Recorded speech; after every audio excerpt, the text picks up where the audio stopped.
Well, congrats on this record.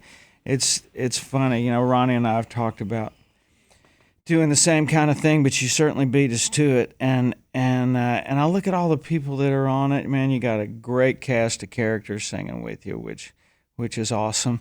But I guess the question is, what was it like for you singing those songs again? Because I mean, they're all hits, and you've already cut them. You've listened to them a million times because that's how it is when you make a And record. sung them a zillion times. Yeah. Yeah. So when you go to recreate it, what's your take on that? After 25 years, Sticks and Stones was cut in May of 1991, so it's been a long time. Yeah. And our voices changed a little bit.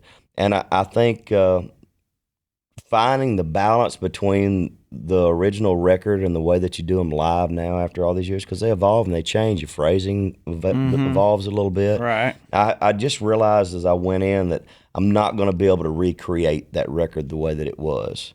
And I had to let go of the reins and do that. And being able to back off of it as co-producing and let the artists be themselves and let them put their own personality on it and not try to tweak them to the point that I got them to sing it with the phrasing and things. Yeah, right. I had to consciously back off of that. And I think it made it more magical. It needed to be its own thing and have its own personality to it. Mm-hmm. So can you think of a case like when somebody that you asked to do it came in and said, man, could we do this like this? Did anybody try to drive the cart a little bit? Nobody did. And I really thought that if anybody did, it would be Aldine, because Jason was a huge fan of mine growing up, and he knew all the songs. And I talked to him about if we wanted to make the track a little bit more progressive. He did "Can't Break It to My Heart," and I thought, do you want to make this a little bit edgier, like what your music has evolved to, and where you're taking country music at this stage? He said, "No, man, I want to make this. I want to leave this the way it is. It's not broke. Let's make it as close to the original as we can."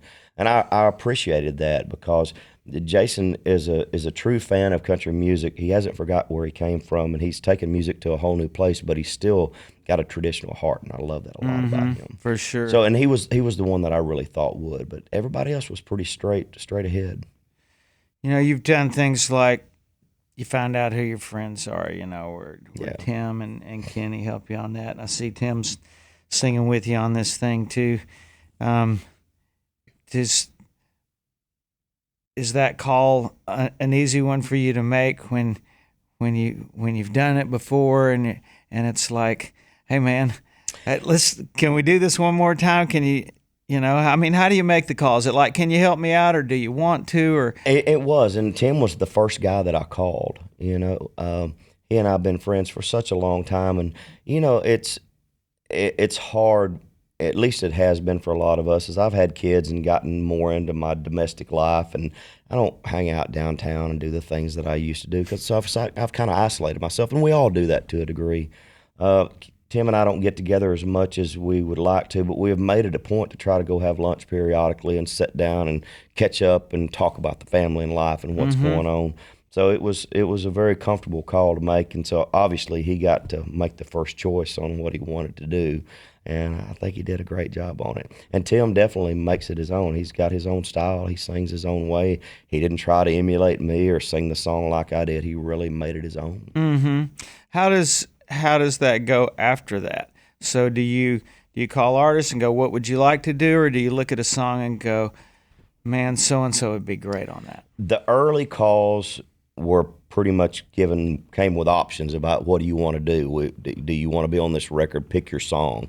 As we got down to the end, because the early things, most of it was tracked with the artists there. We got everybody in the room, tried to orchestrate where the 4 or 5 guys came in at once, and we tracked the bulk of it together. As we got to the later stages, we had Sticks and Stones in the can. We had If the World Had a Front Porch in the can. We had Finally Home in the can. So those calls were made specifically, I've got this song, would you like to sing on this song? So it was a little bit different as we got down to the end of the record.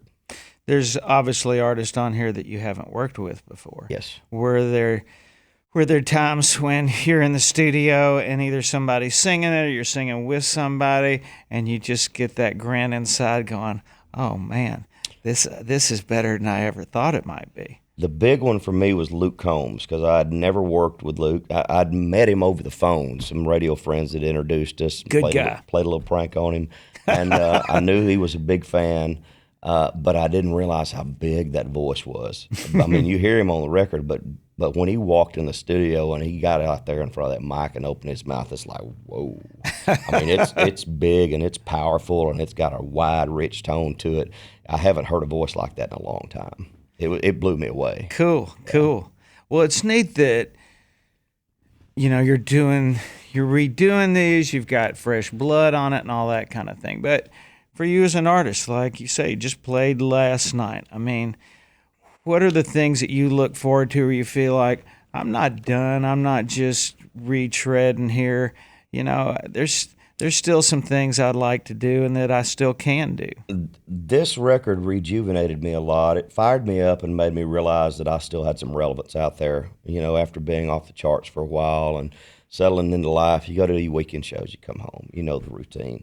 So being able to connect with a lot of these young people and seeing that fire in their eyes and remembering how I felt when I had that look in my eyes when I was young, it's got me excited again about making a new record. I'm ready to get the launch through this. I'm ready to get this record moving forward and get back into writing mode. I have to switch gears. I can't do it all at one time. Get it. So as soon as we get through this, I've got a bank full of song ideas. I'm ready to switch gears and get back into that other place and get prepared to do that next record.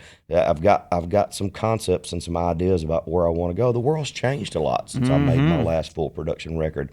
We live in a very tumultuous political, social time. There's a lot of things that I feel like I need to say, places that I want to go lyrically, and I think it's time to put all that together. I mean, that's what we as writers do. And I've always said this, I think country music lyrically and musically should be a reflection of what's going on in our times, and I think we all need to get back to that. You can have good time party songs, but as an overall format, the meat of what we do deals with social issues and talks about current affairs, and I want to get back into some of that. That's good for people from our era, not to make us old, but it's the way of the world. It's like we had a great run when we had a great run. It's not that we're done. No.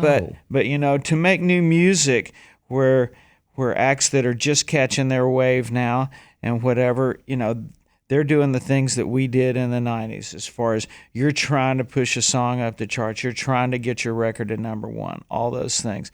Yep. So for you, with this energy you just described, and I have the same thing, I mean, it's not that I quit writing songs, I went from writing songs for a living for 10 years to where you're trying to write what George Strait is going to want to sing next year, to having an artist career where you're trying to do that for your career and trying to push those.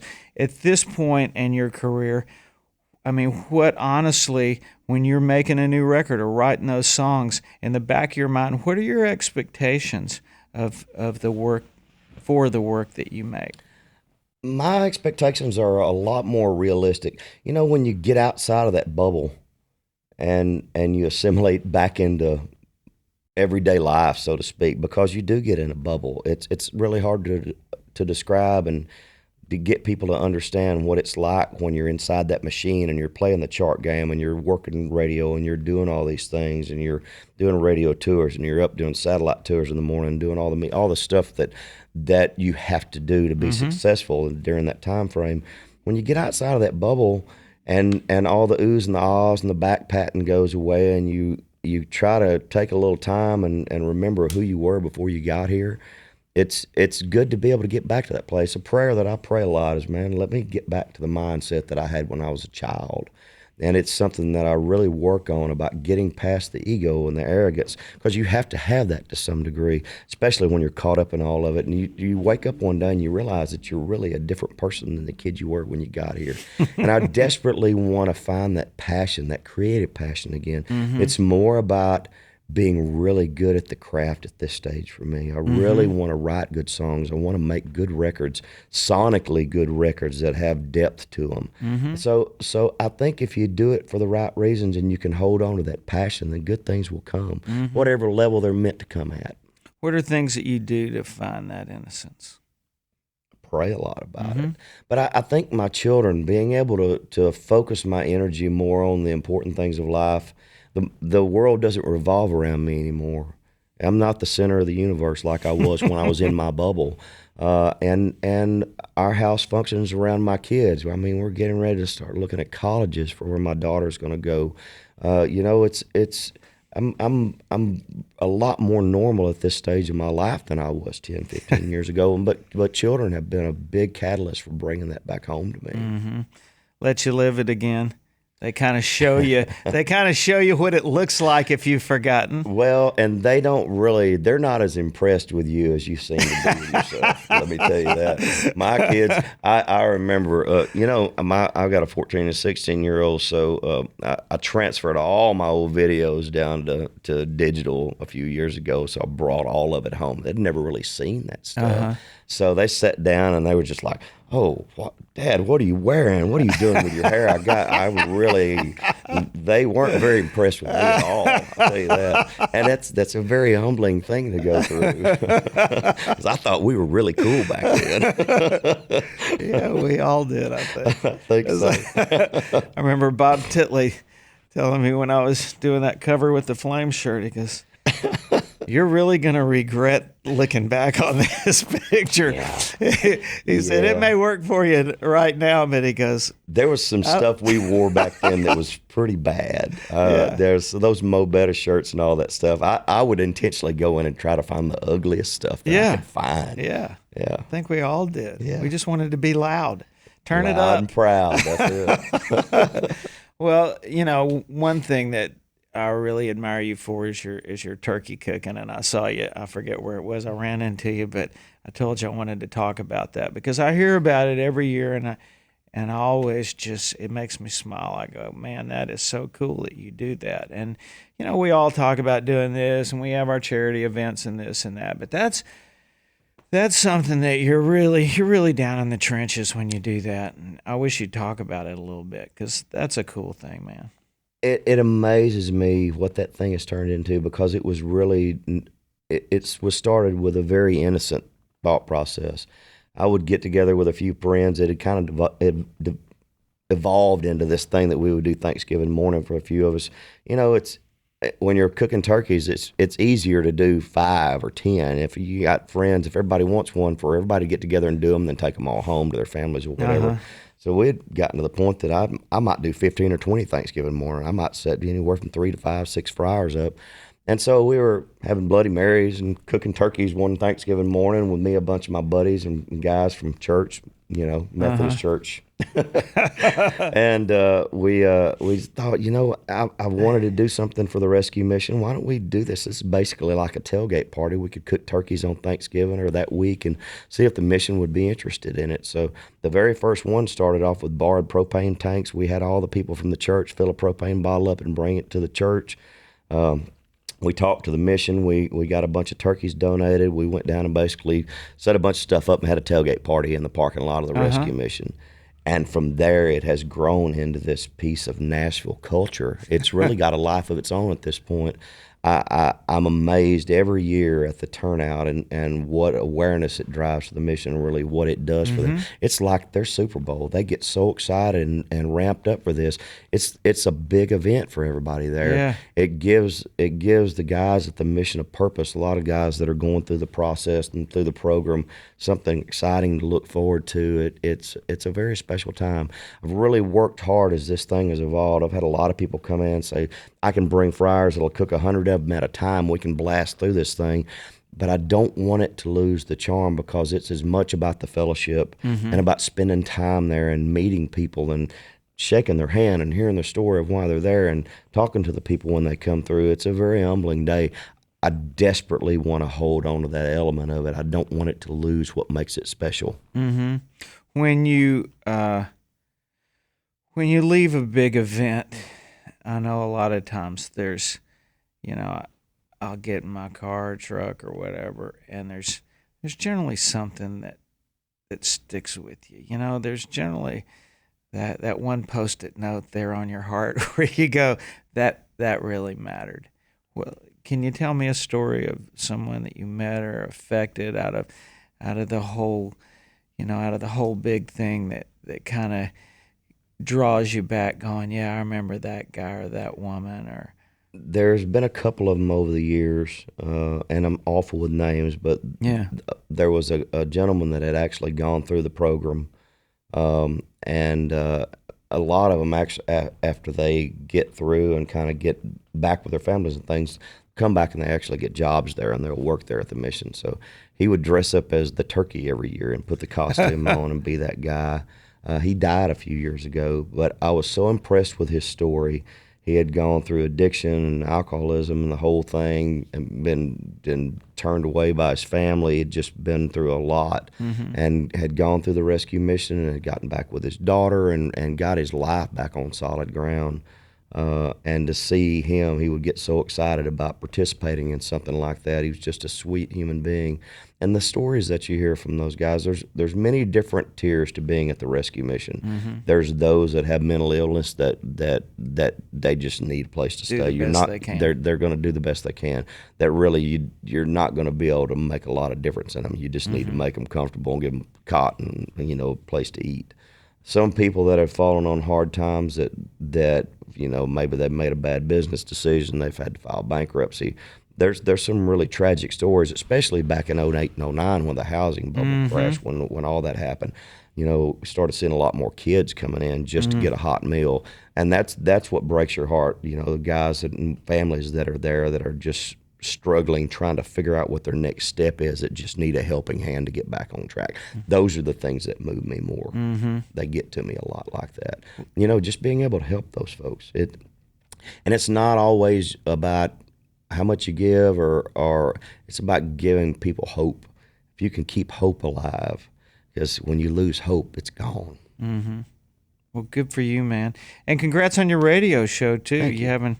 I appreciate it. When I started that thing, I gave you a call to get some advice about it, and it really helped me, because the interview process, I found it has its challenges, especially when you spend your entire adult life answering questions about yourself. To have to step on the other side and navigate the conversation and be able to get as much as you can out of that personality and let that person tell their story. It's a whole different mind process. It is. I think the hardest thing for me talking to you or anybody is not talking about me, because you spend so many years of your life doing that, and actually, I really have to watch out when somebody says, "Yeah, I did this and this and that." And I did that too. Yeah, I have to really be careful, because you have to make sure that you drive the conversation the right way. There's a definite skill to it. I'm getting better. I'm still not there yet, but I'm getting better. As my dad used to say, you might turn your transmitter off for a minute and let your receiver work. Yeah. I think one of the most valuable things I learned, ABC sent me to Connecticut to interview school up there, but I was in there with all the sports guys. But that's one of the things and Dan Patrick and all those guys were in there. But one of the things that he was saying, if you have history with the people you're interviewing with, like I do with just about everybody, whether I've toured with them or not, it's hard for them to say they're doing something and me not go, oh yeah, I remember when. But he says, take Troy Aikman or whatever, every play. He could go, yeah, I remember when I, in the Super Bowl or something, when I threw to so-and-so, but he never does. He always talks about, he uses his knowledge, but rarely interjects what he did, even though he knows. And I think getting that mindset, it takes a little bit to get yourself programmed where you learn to do that. It's fun. It really is. Hopefully we have something to offer. It is. It's good.